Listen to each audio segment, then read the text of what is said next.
Hello, good day. This is the Maritime Aviator Vlog Journal session 115, and this is the Furry Archivist speaking on my vlog journal.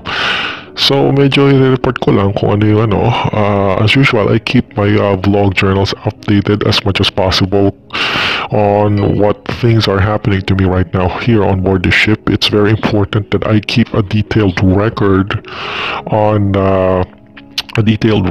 the events that happen to me day to day on this ship, and of course for historical purposes as well, to serve as historical purposes as well, on what a seafarer experiences during his time on work. So yeah, and of course, as usual, for security purposes, I would just limit this message or this video to Filipino. So all of my entries here on the journal will be said in Tagalog, just to keep everything hush-hush in between us Filipinos. So anyway, now that is out of the way, and I've already mentioned that, so let's begin on my journal entry. So, kamakailan lang, actually a few days ago, or actually kahapon to be specific, yun nga, nabuliwan na naman ako ng kasama ko, si AB Abusado.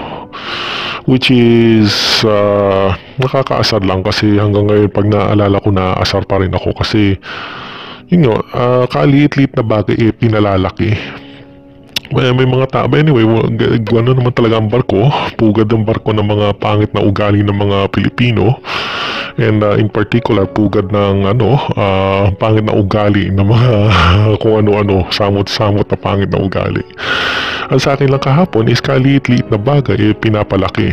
And personally, since medyo, yun nga, yung situation ko dito sa work ko is still highly unstable and still, yun nga, hindi ganun ka, hindi pa rin ganun ka well established or naayos ko yung mga bagay regarding sa work ko. Kaya hindi pa ako, sabihin na natin, it would be wise na hindi ako gumante o mag-retaliate. And at the same time, iniiwasan ko lang din yung bullying at harassment. At least hindi niya may stop yung bullying at harassment, pero hindi siya mapapalaki or hindi siya lalala. Pero yung kahapon talaga, parang tinest talaga nila yung patience ko regarding sa mga ganyang bagay. Kasi kalit-lit na bagay pinapalaki. So paano nagsimula? Ito, nung mga around turnover na ng shift, syempre yung si AB Abusado, late na dumating, tapos nung pag late na dumating, parang sinita pa ako kung nilalagyan ko daw ng tubig yung kapihan doon sa bridge. So nakakaasar. So syempre sinabi ko, hindi naman necessary kasi yun nga, hindi naman nagkakape yung opisyal namin. So now, parang ang nangyari noon, a few minutes later, nakita niya yung official namin na parang nagpe-prepare ng coffee at parang pinalabas niya pa yung gusto niyang mamahiya in public, pahiyain ako in public. Sabi niya na, yun nga, nagkakape yun Pero yun nga, kinotradict ko naman at sinabi ko, ang sabi sa akin nung relievo ko, nung bago pinalitan ko, si AB Magulang, na hindi naman daw nagkaka-third officer. So syempre, yun ang nirelay na information sa akin. So hindi na ako nag-prepare kasi hindi naman siya nagkakape. Tapos ito naman, may banat nung si AB Abusado nung siya yung sa shift niya na kaya nagkakape o hindi kailangan lagyan daw yung kapihan ng mag-prepare daw ako ng kape. To be honest, nakakasar yung mga ganong klaseng tao kasi yung workplace behavior niya ay nakakabastos. Sabihin mo, biro mo, late na nga siya dumating sa shift niya, siya pa itong may gana na mambastos ng tao, bastusin ako. Parang, isipin mo kahit sa mga angulo tingnan bastos yung ugali na yon. Pero syempre, nung time na yun, kagaya nga na sinasabi ko, I'm on policy na hindi ko patulan para hindi lumala ang bullying at harassment dito sa barko. Pero nung moment na yun, talagang tinitest yun yung patience ko na wag gumanti. I don't know, kasi alam ko tama ako kasi late na nga siya dumating dito sa shift niya, tapos siya pa itong mambabastos ng tao. Parang namang walang manners at walang modo, di ba? Okay, fine. Sabihin natin na hindi nagkakape o nagkakape, kailangan lagi naka-ready yung kapihan na yan. Yung walang kwentang kapihan na yan na pinapalala. Biro mo, mag-argumento lang kami dahil sa kapihan na yan. And pangalawa, wala naman siyang authority na yun nga, Hindi naman siya ang in charge sa kapihan hindi siya official para sabihan ako na maglagay ng kape or not. Pero syempre, ito pa itong alam mo, yung maangas, naangasan ako. Ewan ko, pero nung moment talaga na talagang ayoko lang talagang alam mo yun, nakaka-test na talaga siya ng patience. Of course, inaalala ko na yun nga, sa sitwasyon ko na ganito na hindi magiging mabuti sa akin kung gumanti ako, baka lalo lumala ang bullying at harassment.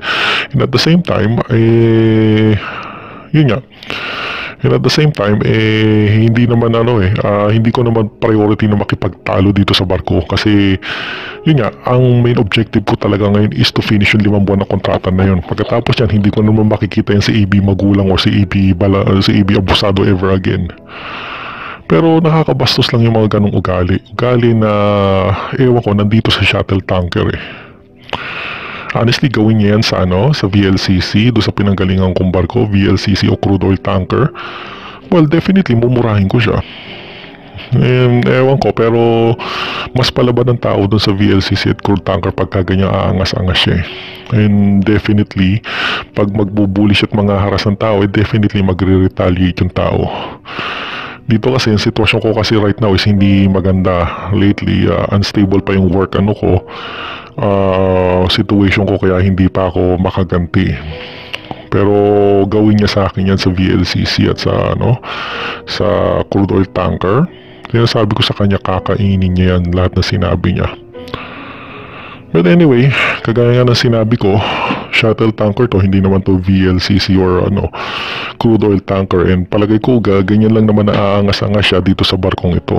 Pero outside sa ganitong type ng barko, I don't think na yung kanyang pagiging bastos at masamang ugali aabot sa ganon. So yun nga, papasalamat lang din ako at limited lang dito sa barko na to yung mga ganyang klaseng ugalit, mga gago na mga kasama. So yun nga, nakakatuwa lang isipin kasi ngayon ko lang napapag-isip after a month na walang itong kapwa natin Pilipino kung umastat manlait at manlait ng kapwa Pilipino, daig pa yung official na Norwego dito. I mean, ewan ko, pero nakakaasar lang yung mga ganong klase na akala mo sila pa yung yung naargabyado mo kung makaarte. Anyway, kagaya nga na sinabi ko, hindi ko na dapat sila pinoproblema kasi 5 buwan ko lang naman makikita yung mga kolokoy na yan, tapos ng 5 buwan, hindi ko na sila kilala ever again. And I guarantee na hindi naman ako nandito na after 5 months Pero nakakaasar lang kasi on the part na ganito at nakakadismaya at the same time na wala magpapahirap sa kapwa Pilipino kung di kapwa Pilipino. At yung mga kasama kong mga kulokoy na yan, since under forced labor ako dito, wala naman akong choice. Astang-astang akala mo sila pa yung official kaysa doon sa official mismo. Panalangin, buti na lang talaga ratings din sila katulad ko kasi kung official din yan tutulad sa barko, I bet 100% maaangas yung kumag na yan, yung mga kupal na yan. Isa pasalamat din ako na ratings lang din sila at katulad ko, empleyado din sila. At pag napagod na ang empleyado mo at ang iyong employer or money, didispatcha hindi sila katulad ko. Sa ngayon kasi, hindi ko lang talaga maayos ang sitwasyon ko kasi mahirap magtrabaho kung under forced labor ka. Yung mga trabaho na hindi ko dapat ginagawa ngayon o hindi naman talaga dapat kong gawin kasi wala sa kontrata, ginagawa ko, which is not very good kasi of course I've already said this before, o isa ko pero tinatrabaho ko yung trabahong EB, hindi nga din dapat ako nasa bridge nung time na yon. Pero ewan ko, like I said, lugit, I'm not gonna go through that. Pero ang point here is may mga talagang hindi mo may iwasan talaga sa barko na may ugaling kupal. Pero yun nga, at least kahit paano sa mga ibang barko pwede kang makaganti at mabawasan yung kanilang pagiging kupal kasi alam nila palabang ka. Sa sitwasyon ko kasi hindi maganda talaga, kaya kagaya nga nasabi ko, kaya kita mo yung code niya, AB abusado. Laging late na nga siyang dumating sa shift, siya pa itong parang maangas na akala mo doon kung dumating. Kala mo doon or kala mo siya may-ari ng barko. Anyway, Gaya na sabi ko, wala naman ako magagastos sa sitwasyon ko dahil forced labor ako ngayon sa employer ko. So ang magagawa ko lang talaga is matapos itong 5 months na to. Pero I guess isa yun sa mga moment ngayon na medyo tinest talaga ang patience ko na wag akong gumanti or gumanti. I mean, kaya pwede ko talaga siya sagutin talaga na nandun talaga yung moment na konting ano ko yung magsasagutan talaga kami. Pero yun nga, under bad circumstances din sa sitwasyon ko, I chose not to and play it cool. Mas mabuting i-play it cool ko na lang muna ang sitwasyon na yan. So syempre nanahimik na lang ako just to para i-disperse at hindi mapalaki yung gulo na pinalaki niya sa dahil lang sa simpleng kapihan. Yun nga, pinapalaki niya, hindi lang ako. Tsaka if all I know, baka nga siya sinasabi niya kasi gusto niya magkape siya, tinatamad siya maglagay ng tubig sa kape, di ba? Total, start naman ng shift niya, bakit hindi siya maglagay ng kapihan, di ba? At ako'y parang inaasahan niya pa na ako maglalagay ng kape. Wala lang, nakakaasar, pero ganyan yung mga ugaling kapwa natin Pilipino sa barko, kaliit-liit na bagay pinalalaki. Isang small na bagay na maliit lang talaga. I mean, kung titignan mo nga, sino ba nga ano dyan sa kapihan na yan, di ba? Ang iinom naman dyan, opisyal. At kung may magsasabi sa akin na lagyan ko at prepare ko yan, yung opisyal na puti mismo, hindi sila. Pero, ewan ko, alam mo naman ang ugaling Pilipino sa barko, yan ang isa sa mga dapat iiwasan natin. Well, hindi natin may iwasan pala. Isa dapat sa pag-iisipan natin kasi once na nagbarko tayo, masasubject tayo sa mga ganyang klaseng mga gagong kasama natin. And on my case, yung mga kasama ko nga ngayon, yung mga gagong mga AB. So, yun nga, pilit ako. Ngayon, ito ang napag-isip-isip ko din after, a month na halos lahat pala na bulyaw at lait na inaabot ko, hindi pala nanggagaling sa opisyal. Ngayon ko na napag-isip-isip after a month na yun nga, yung kapwa ko Pilipino, sila pa yung sila pa yung nambubulyaw at nanlalait at nangmamaliit sa akin. Which is, wala lang, irony lang ng sitwasyon. And in fact, yung isang AB dyan, si AB magulang, chinichismis pa ako na hindi lang ako marunong. Ewan ko, pero wala lang, nakakatuwa yung irony ng sitwasyon na yung kapwa mo Pilipino ang sisira pa sa kapwa mo Pilipino. Kaya buti na lang, hindi rin ako nagtitiwala sa kanila at may trust issues ako. And kagaya nga ng sinabi ko sa isang vlog, trust no one sa barkong ito. Hindi ako nagbibigay na any knowledge or information na,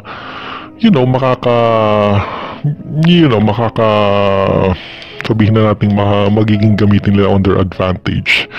Or at least hindi nila ako mapapakinabangan sa madaling salita. Hindi ko sinasabi na may hard drive ako, hindi ko sinasabi na may anime ako, or anything na anything na palagi nila magiging interesante sila. As much as possible din, yung mga informasyon na sinasabi ko, kahit chismis nila sa akin, hindi naman totoo, half right. And yun nga, yung mga personal informations ko, hindi ko naman din sinasabi sa kanila. So, usually sinasabi ko lang na information is half right, yung hindi pahapyaw na katotohanan at pahapyaw na kasinungalingan. So, yun nga, ang nakakadismaya lang pala na, reflecting back sa isang buong buwan ko na nag-stay, nakasurvive ako dito, yung mostly mga panlalait at pangmamaliit at pangbubulit, pangharas, ginagawa ng kapwa natin Pilipino sa kapwa natin Pilipino. At sa seaman, dapat handa kayo na ganito ang magiging sitwasyon lagi, kaya huwag kang magtitiwala lagi sa kapwa mo Pilipino. Or in general, huwag kang magtitiwala sa kahit na sinong tao dito. Kasi dyan na yung sinasabi at ina-apply yung tinatawag na don't talk to strangers. Yun lang, just gusto ko lang i-report na nakakabastos yung gano'n na late na nga siyang dumating sa shift niya, 5 minutes or 10 minutes late na siyang dumating sa shift niya, siya pa itong gana na, mambastos ng nung papalitan niya. Para namang, alam mo yon, parang feeling entitled yung kupal. Late na nga siya dumating, nagantay na ako ng alam mo yon, nakakasar yung ganong klaseng sitwasyon. Biro mo, panay ang sita nila sa akin, panay ang punan nila sa akin, malit lang ako ng 2 minutes pa, sasabihin nila sa akin, late na ako, at kung ano-ano ng bulyo at sasabihin at paninira.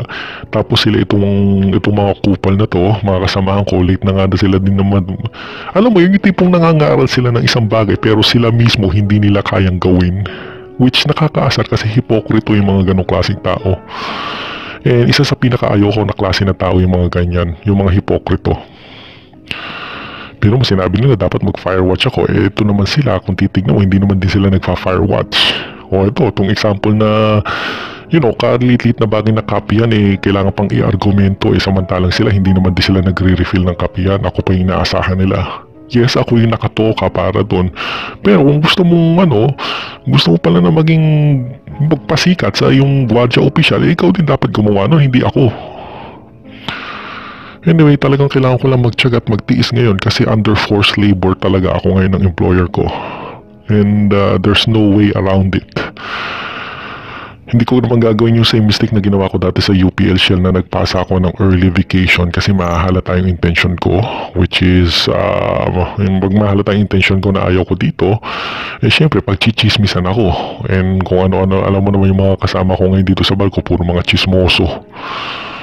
And mahirap sa barko yung pangit ang crewnet, maaangas. So, yun nga. So, I'm very careful din sa mga informasyon dito kasi mga chismoso yung mga kasama ko. It's just pangit yung environment dito sa barkong ito. It's just napakapangit from working to, sa workplace hanggang all the way up sa personal relations ng mga tao. Pangit ang aangas. Totally toxic behavior.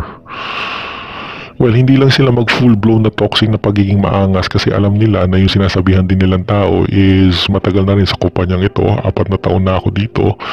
And alam din nila na ang experience ko sa barko medyo marami-rami na rin. Kaya hindi nila ako fully na malait. Pero isipin mo, kung wala ako ng bagay na yun, definitely baka sinumpa ako ng mga kulokoy na to papuntang impyerno. Samantalang wala naman akong ginagawa din sa kanila. And as much as possible, nakikita nyo naman sa blog journal na to na I am always in defense. Hindi ako gaganti, tatahimik lang ako. Dahil iniiwasan ko yung bullying at harassment sa barko. So gumagawa na nga ako ng countermeasures sa anti-bullying at harassment. Pero itong mga kupal na to, panay yung push ng buttons nila, panay yung umaatras ako tumiiwas, panay sila yung, alam mo yun, nagpapasimula ng gulo. Anyway, ang magagawa ko lang talaga ngayon is the waiting game. The waiting game for 5 months. At kailangan ko pang ayusin yung trabaho ko kasi it's not really, hindi maganda yung sitwasyon ko. And lalong hindi gumaganda dahil sa mga bullying at harassment nila.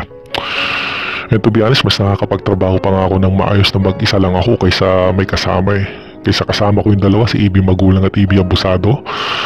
Definitely hindi magiging maganda yung araw ko sa pagtatrabaho. Ewan ko, pero panayan sita sa lahat ng bagay, sinita ako sa pintura, lahat. Almost everyday sinisita ako. Which nakakaasar, parang akala mo bata yung kausap nila. Anyway, ganyan ang mga ugali nila, hindi na magbabago yan. Ganyan na yan, nabuhay na sila ng ganyan, mamamatay na sila ng ganyan.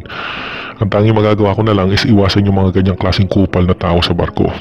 And I am doing all my best and efforts na iwasan yung bullying at harassment. But actually, binubully at hinaharas na ako. Ang ginagawa ko lang is to stop it from getting worse. Which, yun ang palagi ang ginagawa nila. I think kaya ko na makontrolin ang sarili ko kahit na medyo, sabihin natin medyo on stress level ako ngayon. Kasi yun nga, it's just nasusupresa lang ako na tumagal sila sa barkong yan na walang kumantit ng bulyaw din sa kanila pabalik. Just so happens hindi lang talaga maganda ang sitwasyon ko talaga ngayon. Pero yun nga, mas mabuti na I play it cool na lang. Kasi 5 months, all it takes is 5 months. Yun lang ang kailangan ko. The rest, I don't need it anymore. And like I said, hindi naman ako babalik na dito. I'm not coming back. And all I need is 5 months and then change company. Kung palagi kong alanganin ako, change company. So yun lang ang ma-advise ko din sa seaman ngayon, sa mga seaman, na kung palagi yung alanganin kayo at hindi magandang working environment nyo, huwag kayo mag-hesitate o magdalawang isip na magpalit ng kumpanya. Kasi feel safe nyo yan. Mas mabuti na i-take nyo yung chances nyo sa ibang kumpanya na magtatrabaho kayo ng matiwasay at tahimik at hindi ganitong everyday na may problema. Hindi everyday na parang namumuhay kayo na parang mahirap mamuhay yung pagtrabaho ng may nang bubulit ng haras sa'yo kaysa naman dito na pagtyagaan ko ito sa pangit na sistema na to. Nakakatuwa lang kasi kung ano pa yung mahigpit at sinasabi nilang standard na kumpanya, ito pa yung mga marami pang mga kupal at tarantado ng mga seaman nandun sa lugar na yun. Actually, kung titignan mo nga dito yun ang natili yung mga kupal at tarantado dito kasi wala na sila pupuntahan kasi yung pagkakupal at ugali nila hindi uubrin sa ibang principal. So dito lang talaga sila, isolated lang yan, si AB magulang at si AB abusado, at palagay ko hindi naman yun yan hindi yan makakalipat sa ibang principal or hindi yan makakapunta ng ibang principal ng or makakapanggulo sa ibang principal or even sa ibang company in general. Anyway, mundo nila to, so enjoy sa mundo nila, and I hope na mabulok sila dito. Ako, like I said, I'm just gonna finish my 5 months dito, and then I'm done. I'm done with these people. So anyway, ayoko na munang humaba pa ang aking journal session, so I just want this to be quick. Probably maglo-loading na naman kami ng cargo within next few days, so we'll be busy na naman. And yun nga, I'll keep updated and posted naman sa blog journal na to. So again, this is the Furry Archivist. Have a great day everyone, and see you on my next blog sessions. Bye bye for now.